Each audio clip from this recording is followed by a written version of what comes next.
সেই মহান রবের তোমরা দাসত্ব করো যিনি তোমাদেরকে সৃজন করেছেন এবং তোমার পূর্বের সকল মানুষকে তিনি সৃষ্টি করেছেন।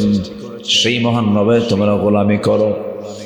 আমরা এমন রবের গোলাম যে রব দুর্বল নন, যে রব ক্লান্তি তার মধ্যে জায়গা পায় না, ঘুম যার মধ্যে আসে না, যিনি কখনো বুড়ো হবেন না, যিনি কখনো বেহুশ হবেন না, মতিভ্রম হবেন না, তিনি আমার কে? একটু আওয়াজ দিয়ে আমার সঙ্গে সবাই বলুন, আল্লাহু লা ইলাহা ইল্লা হুয়াল হাইয়ুল কাইয়্যুম লা তা'খুযুহু সিনাতুন ওয়া লা নাওম লাহু মা ফিস সামাওয়াতি ওয়া মা ফিল আরদ من ذا الذي يشفع عنده إلا بإذنه يعلم ما بين أيديهم وما خلفهم ولا يحيطون بشيء من علمه إلا بما شاء وسع كرسيه السماوات والأرض ولا يؤوده حفظهما وهو العلي العظيم جنبنا الله أكبر নয়টা বাক্য মিলে একটা আয়াত। আমার রবের পরিপূর্ণ পরিচয় যে আয়াতের মধ্যে পাওয়া যায়, যিনি চিরস্থায়ী, যিনি চিরঞ্জীব, যাকে ঘুম পর্যন্ত স্পর্শ করে না, এমনকি তন্দ্রা পর্যন্ত যিনি যান না, সিনাও যার মধ্যে হয় না, তিনি আমার কে? সেই মহান রব্বুল আলামিন আমাকে আপনাকে এই দুনিয়ার ক্ষণিকের বাসিন্দা করে পাঠায়া দিয়েছেন। আমি একটা লক্ষ্যে দুনিয়াতে এসেছি, আমাকে একটা লক্ষ্যে পাঠিয়ে দিয়েছেন। সেই মূল লক্ষ্য হলো সবার আগে চিনতে হবে যাকে, সবার আগে বুঝতে হবে যাকে, সবার আগে বোঝা পরিণত হবে যার সাথে, তিনি আমার কে? আসতে বলবেন না, তিনি আমার কে? আল্লাহকে আমি বাদ দিতে চাইলেও আল্লাহকে আমাকে বাদ দিবেন? আল্লাহ আমাকে ছাড়বেন? ছাড়বেন না। আল্লাহ আমাকে ছাড়বেন না। আল্লাহ আমার বিচার করবেন। আল্লাহ আমার ফয়সালা চূড়ান্ত না করা পর্যন্ত তিনি থেমে যাবেন না। কারণ মহান রব্বুল আলামিন বান্দাকে সুস্পষ্ট ভাষায় জানায় দিচ্ছেন, ফামান ইয়ামাল মিসকালা যাররাতিন খায়রান ইয়ারাহু ওয়া মান ইয়ামাল মিসকালা যাররাতিন শাররান ইয়ারাহু। যে ব্যক্তি যাররা পরিমাণ, যে ব্যক্তি অণু পরিমাণ ভালো কাজ করবে তাও সেদিন সে দেখতে পাবে। আবার যে ব্যক্তি চুল পরিমাণ খারাপ কাজ করবে তাও সেদিন সে দেখতে পাবে। যাররা বলা হয় এমন একটা শব্দকে যা খালি চোখে দেখা যায় না। এমন কিছু ভালো আমল বান্দা সেদিন দেখবে, আবার এমন কিছু মন্দ আমল বান্দার সামনে আল্লাহ পাক উপস্থাপন করবেন। সেই মহান কঠিন দিন, সেই কঠিন দিনের বিশ্বাস যার যত গাঢ় হবে, আল্লাহর প্রতি মহাব্বত তার তত গভীর হয়ে যাবে। কারণ আমার আল্লাহ নিজে পরিচয় দিতে নিয়ে 3 নম্বর আয়াতে তিনি পরকারের পরিচয় দিয়েছেন। তিনি বলছেন, যারা পারেন ঠোঁট মিলিয়ে বলুন, আলহামদুলিল্লাহি রাব্বিল আলামিন আর রহমানির রহিম মালিকি ইয়াউমিদ্দিন ইয়্যাকা না'বুদু ওয়া ইয়্যাকা নাস্তাঈন। জোরে বলুন আল্লাহু আকবার। সকল প্রশংসা তার, যিনি রব্বুল আলামিন, যিনি রহমান, যিনি রহিম, যিনি বিচার দিবসের মালিক, মালিক ইয়াউমিদ্দিন। বিচার দিবসের মালিকানা কার? আসতে বলবেন না, কার? আল্লাহ হচ্ছেন সেই দিবসের মালিক। আল্লাহ নিজ হাতে বিচার করবেন, কাউকে ছাড় দিবেন না, কাউকে ছেড়ে দিবেন না। কারণ আল্লাহ নিজে বলছেন ওয়াকিমুল ওয়াজনা বিল কিসতি ওয়ালা তুখসিরুল মিজান ওয়াল আরদা ওয়াদাআহা লিল আনাম ফিহা ফাকিহাতুন ওয়ান নাখলু যাতুল আকমাম। আল্লাহু আকবার। তোমরা তোমাদের ওজনকে সঠিক করো, ওজনের হেরফের করো না। দুনিয়াতে ওজন যার সঠিক হবে, আখিরাতে ওজন তার সঠিক হবে। দুনিয়াতে বিচারে যার সঠিক হবে, আখিরাতেও বিচারে তার সঠিক হয়ে যাবে। আমার বন্ধুগণ, এই 16 বছর যে বিচারালয়গুলো দেখেছি, কোর্ট কাছারিগুলো দেখেছি, সেখানে কি সঠিক বিচার না ব্যাঠিক বিচার হয়েছে? সঠিক না ব্যাঠিক? ব্যাঠিক। পৃথিবীর প্রত্যেকটি জায়গায়, ম্যাক্সিমাম জায়গায় বিচার কি তার নিজস্ব গতিতে চলে? নিজস্ব গতিতে আইন চলে? সব জায়গায় একটা প্রভাব চলছে, প্রভাব বিস্তার চলছে। এই 54 বছরে কেউ কেউ মুক্তিযুদ্ধকে ব্যবসা মনে করেছিল। আস্তে কন কেন? আস্তে কন কেন? মনে যা চেয়েছে তাই করেছে। দেশের সম্পদগুলো বাইরে পাচার করেছে। যে নেতৃত্বে সম্পদ পাচার হয়, সেই নেতৃত্ব হচ্ছে দেশের শত্রুদের নেতৃত্ব। আসতে বলবেন না, জোরে বলেন ঠিক কিনা বলেন। সম্মানিত ভাইয়েরা, আমরা ঠিক আজ থেকে 1 বছর আগের দিকে যদি তাকাই আর এখনকার বাংলাদেশের দিকে যদি তাকাই, বলুন তো এই যে পরিবর্তন, এই যে একটা পট চেঞ্জ হয়েছে, সম্পূর্ণ অবদান কার? আল্লাহ। আসতে বলবেন না, কার? আল্লাহ পাক। আল্লাহ এই পরিবর্তনটা করে দিয়েছে। জুলুম টিকে না, জুলুম টিকে না। যেখানেই করেন না কেন, শুধু রাষ্ট্রে না, ব্যক্তি জীবনেও টিকে না। আপনি জুলুম করবেন, ঠকে যাবেন। অহংকার করবেন, হেরে যাবেন, ধ্বংস হয়ে যাবেন। হিংসা করবেন, হিংসার আগুনে আপনি দাউ দাউ করে জ্বলে শেষ হয়ে যাবেন। এক বেচারি বিয়ে করবে, আগের যুগে বিয়ে করতে যেত মানুষ হলো ঘোড়ায় চড়ে যেত। এক গ্রাম, ওই গ্রামের মধ্যে এক মুরব্বীর ঘোড়া আছে। তো যুবকটা বিয়ে করতে যাবে, তো মুরব্বীর কাছে গিয়ে বলছে, চাচা আমার অমুক দিন বিয়ে, আপনার ঘোড়াটা লাগবে। তো চাচা আবার ওই যুবকটার উপরে খুব রাগ ছিল, চান্স পাই না। যখন কিছু ঘোড়াটা লাগবে, মুরব্বী বলে, আমি তোরে ঘোড়া দেব? তুই ভাবলি কেমন আমি তোরে ঘোড়া দেব?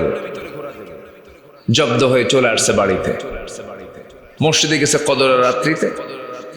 কদরের রাত্রিতে নামাজ কালাম পড়ে শেষ মোনাজাতে দোয়া করতে না বলে, আল্লাহ আজকের রাতে আমার কোনো কিছু চাওয়া নাই, আমার কিচ্ছু চাওয়া নাই, আমার চাওয়া শুধু একটাই, সেটা হলো বুড়ার যেন ঘোড়া মরে।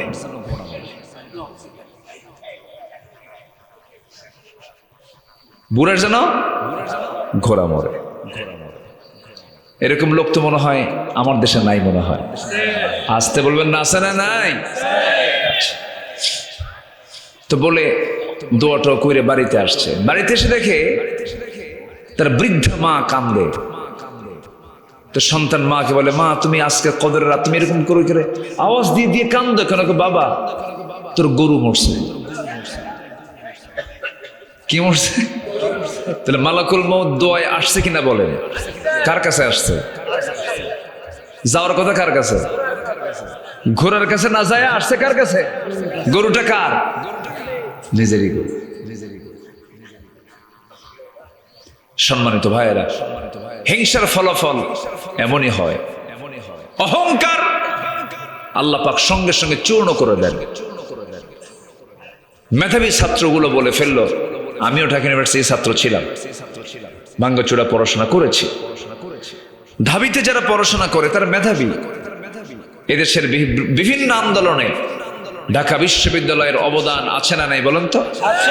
ভাষা আন্দোলন থেকে শুরু করে নিয়ে স্বাধীনতা আন্দোলন, সবকিছুতেই স্বৈরাচার বিরোধী আন্দোলন, ছাত্র বৈষম্য বিরোধী আন্দোলন, এই যে সমস্ত আন্দোলনে ঢাবির একটা অবদান আছে। এটি একটি আলাদা ময়দান। সম্মানিত ভাইয়েরা, সম্মানিত বন্ধুগণ, অনেক কথাই আছে। আমি রাত বেশি হয়ে গেছে তো আমি চিন্তা আছি যে আপনারা আমাদের থেকে দূর যে কখন মারবেন আমি চিন্তা করতেছি। সবাই থাকতে রাজি আছেন তো? এই মেধাবী ছেলেগুলো বলল যার কত কোটা, এই মুক্তিযুদ্ধ কোটা, তারপরে কি কোটা আছে, হ্যাঁ ও উপজাতি কোটা, হ্যাঁ আরো, হ্যাঁ দুনিয়ার কোটা মোটা দিয়া যারা মেধাবী ছাত্র এরা ঝরে পড়তেছে, ওরা চাকরি পাচ্ছে না, ওদের ভাগে আর নাই, সব ভাগ ওরাই দখল করে ছাড়তেছে। ওরা বললো যে পড়াশোনা করে লাভটা কি, এত স্টাডি করলাম, পড়াশোনা করলাম, যারা কোটাওয়ালা ওরাই নিয়ে যায়। বললো না, মেধার ভিত্তিতে যাচাই হোক। যুক্তি আছে না নাই বলেন তো? আচ্ছা, বললো যদি শুনেও থাকতো তাও একটা কথা ছিল, জবাব তো দিতেই হবে। এই 16 বছরের যে নেত্রী আমার দেশে ছিল, ওনার জবাব না দিলে ওনার মুখ মানে ঠিক থাকতো না, জবাব দিতেই হবে। উনি জবাব দিয়ে বললেন যে রাজাকারের নাতিপুতিরা চাকরি পাবে? বলো, এই 54 বছর পরে সেই বাচ্চাদেরকে রাজাকার গালি দিলে কি সহ্য করে বলেন তো? এটা কি সহ্য করার মতো? আর এটা কি বিনয়ের কথা না অহংকারের কথা? অহংকারের কথা। অহংকার করবেন, শেষ হয়ে যাবে। শুধু একটা কথা মাথায় রাখতে হবে, জীবন মৃত্যু আল্লাহ পাক দিয়েছেন। যতই যোগ বিয়োগ গুণন ভাগ করেন না কেন, সব মানে যোগের সব অঙ্কের ফলাফল হলো মৃত্যু। অঙ্কের ফলাফল কি? মৃত্যু, মরে যাবে। এই চিন্তা মাথায় নিলে পরে কোনো হিংসা আসবে না, কিচ্ছু আসবে না। আমরা কার গোলাম হয়ে যাব বলেন? আসতে বলবেন না, কার গোলাম হয়ে যাব? আল্লাহ। আসুন, আল্লাহর গোলাম হওয়ার জন্য কিছু চরিত্র সুন্দর করা দরকার। আমি এমন একটা সূরা থেকে আজকে কথা বলতে চাচ্ছি যে সূরাটা প্রত্যেকটা পরিবারে এটার আলোচনা থাকা দরকার। এটা সামাজিক সূরা, সূরাতুল হুজুরাত থেকে আমি কিছু কথা বলতে চাই। ওমা তাওফীকি ইল্লা বিল্লাহ আলাইহি তাওয়াক্কালতু ওয়া ইলাইহি উনীব। যে সূরার ভিতরে আল্লাহ রাব্বুল আলামিন 10টা হুকুম করেছেন এবং সূরাতুল হুজুরাতের মধ্যে আল্লাহ তাআলা ভ্রাতৃত্ব নিয়ে কথা বলেছেন, তাকওয়া নিয়ে কথা বলেছেন। আসুন ধীরে ধীরে সে আলোচনার দিকে আস্তে আস্তে চলে যাচ্ছি। ওমা তাওফীকি ইল্লা বিল্লাহ। আল্লাহ রাব্বুল আলামিন মুমিনদেরকে কেমন হওয়া উচিত এই বিষয়ে সুন্দর করে সূরাতুল হুজুরাতের মধ্যে বলছেন, ইন্নামাল মুমিনুনা ইখওয়া ফাআসলিহু বাইনা আখওয়াইকুম ওয়াত্তাকুল্লাহা লাআল্লাকুম তুরহামুন। জোরে বলুন আল্লাহু আকবার, আরো জোরে বলুন আল্লাহু আকবার। নিঃসন্দেহে মুমিনরা হলো কি? মুমিনরা হলো পরস্পর ভাই ভাই। এখানে কিন্তু কাফেরকে ভাই বলা হয় নাই, মুশরিককে ভাই বলা হয় নাই। কাদেরকে বলা হয়েছে ভাই ভাই? মুমিনদেরকে বলা হয়েছে যার মধ্যে ঈমান আছে। যার মধ্যে কি আছে বলেন? ঈমান আছে। ঈমান থাকবে যার মধ্যে, সেই হবে আমার ভাই। যার মধ্যে ঈমান থাকবে না সে আমার কখনো ভাই হতে পারে না, সে আমার কখনো বন্ধু হতে পারে না, সে আমার কখনো সম্পর্ক সূত্রে কোনো কিছুই হতে পারে না। কারণ সম্পর্ক হবে হলো ইসলামের ভিত্তিতে। কোন পুরুষ যদি কোনো নারীকে বিয়ে করতে চায়, সব নারীকে সে বিয়ে করতে পারবে না। মুসলিম ইহুদিকে বিয়ে করতে পারবে না, খ্রিস্টানকে বিয়ে করতে পারবে না। ওয়ালা তুনকিহুল মুশরিকাত হাত্তা ইউমিন। জোরে বলুন আল্লাহু আকবার। কোন মুশরিকে নারীকে আল্লাহ রাব্বুল আলামিন বিয়ে তাদের জন্য হারাম করে দিয়েছেন। কোন মুশরিকে নারীকে বিয়ে করতে পারবে না। আমার দেশে কিছু পরিবার আছে যে পরিবারগুলো স্বামী হলো মুসলমান, বউ হলো হিন্দু। স্বামী হলো মুসলমান, বউ হলো খ্রিস্টান, স্বামী হলো মুসলমান, বউ হলো ইহুদি, মনে হয় নাই? আসতে বলবেন না, আছে না নাই? নামগুলো বললে আরো ক্লিয়ার হয়ে যাবে। আমার কথা কি বুঝতেছেন আপনারা? আচ্ছা, আছে না নাই? আছে। সম্মানিত ভাইয়েরা, ইসলামকে সবার আগে লালন করতে হবে। ইসলাম দিয়ে সবকিছু। রাজনীতির নিয়ন্ত্রণে ইসলাম থাকবে না, ইসলামের নিয়ন্ত্রণে রাজনীতি থাকবে। রাষ্ট্রের নিয়ন্ত্রণে ইসলাম থাকবে না, ইসলামের নিয়ন্ত্রণে রাষ্ট্র থাকবে। রাষ্ট্রের অধীনে ইসলাম থাকবে না, ইসলামের অধীনে রাষ্ট্র থাকবে। রাষ্ট্র দিয়ে ইসলাম পরিচালিত হবে না, ইসলাম দিয়ে রাষ্ট্র পরিচালিত হবে। কিন্তু আজকের সমাজ আমরা তা দেখছি উল্টা। সম্মানিত ভাইয়েরা, সম্মানিত বন্ধুগণ, এই মাহফিলগুলো আমাদেরকে চলতে দেয়নি, মাহফিলে বাধা দিয়েছে। মঞ্চে যখন উঠেছি এই দীর্ঘ 16-17 বছর, মঞ্চটার সঙ্গে সঙ্গেই প্রশাসনের লোক এসে গোটা মঞ্চ ঘেরাও করে রেখেছে। ডানে বামে কিরামুন কাতিবিন বসে রাখছে, কম অত্যাচার করেনি। সমস্যা ওদের একটাই ছিল, সেটা হচ্ছে জাতি যদি সচেতন হয় আমাদের নেতৃত্বে আগুন ধরে যাবে। কিন্তু জাতি কি জেগে ওঠে নাই? জাতি কি জেগে ওঠে নাই? জাতি কি ঘুম থেকে জাগ্রত হয় নাই? হয়েছে। সম্মানিত ভাইয়েরা, সম্মানিত বন্ধুগণ, আমরা অনেক সংকট দূর করে একটা লেভেলে চলে আসছি, একটা পর্যায়ে চলে আসছি। আমরা এক থাকবো, জোরে বলি ইনশাআল্লাহ।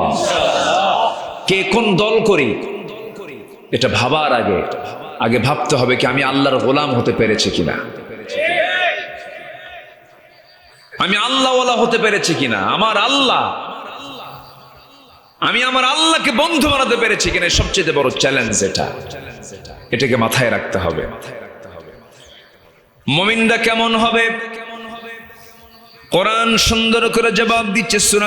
সূরাতুল হুজুরাত আল্লাহ রাব্বুল আলামিন বলেন, মুমিনুনা ইখওয়াতুন ফাসলিহু বাইনা আখওয়াইকুম ওয়াত্তাকুল্লাহা লাআল্লাকুম তুরহামুন। জোরে বলুন আল্লাহু আকবার। নিঃসন্দেহে মুমিনরা হলো পরস্পরের ভাই। কোনো যদি সমস্যা হয়ে থাকে ফাসলিহু, ইসলাহ করে নাও, সংশোধন করে নাও, সমাধান করে নাও। কিন্তু কখনো শত্রুতা করো না, হিংসা করো না। পরস্পরের কাদা সরাসরি করো না, ভ্রাতৃত্বের বন্ধনে আবদ্ধ হয়ে যাও। আল্লাহ রাব্বুল আলামিন এই কথাই বলছেন ওয়াত্তাকুল্লাহ। আবার তিনি বলছেন, ও বান্দা, কাউকে না ভয় করে আমি আল্লাহ আমাকে ভয় করো। কার কথা? আল্লাহর কথা। তাহলে ভ্রাতৃত্ব হচ্ছে সবচেয়ে গুরুত্বপূর্ণ বিষয় এখন আজকের পৃথিবীর জন্য। আজকে যদি মুসলমানদের মধ্যে যদি ভ্রাতৃত্ব থাকতো, আজকে ফিলিস্তিন জ্বলন্ত অগ্নিকুণ্ড হতো না। গাজাকে মৃত্যুপুরী বানিয়ে ছেড়েছে। গাজা হয়ে গেছে এখন একটা জ্বলন্ত অগ্নিকুণ্ড, যেখানে অক্সিজেন সরবরাহ বন্ধ করে দেওয়া হয়েছে। ছোট্ট সন্তান বাপকে হারিয়ে, মাকে হারিয়ে, 1.5 বছর 2 বছরের ছোট্ট বাচ্চাগুলো রাস্তায় হাঁটতেছে, কেউ নাই। সেদিন ছোট্ট একটা বাচ্চাকে দেখলাম ক্ষুধার জ্বালা সহ্য করতে না পেরে ছাগলের ঘাস চাবায় খাচ্ছে। ছোট্ট একটা মেয়ে ফিলিস্তিনের মাটিতে লিখতেছে, ও আল্লাহ, শুনেছি দুনিয়াতে তোমার 200 কোটি মুসলমান বান্দা আছে, কিন্তু তোমার কোন একটা বান্দা আমাদের জন্য কোনো খাবার নিয়ে আসলো না।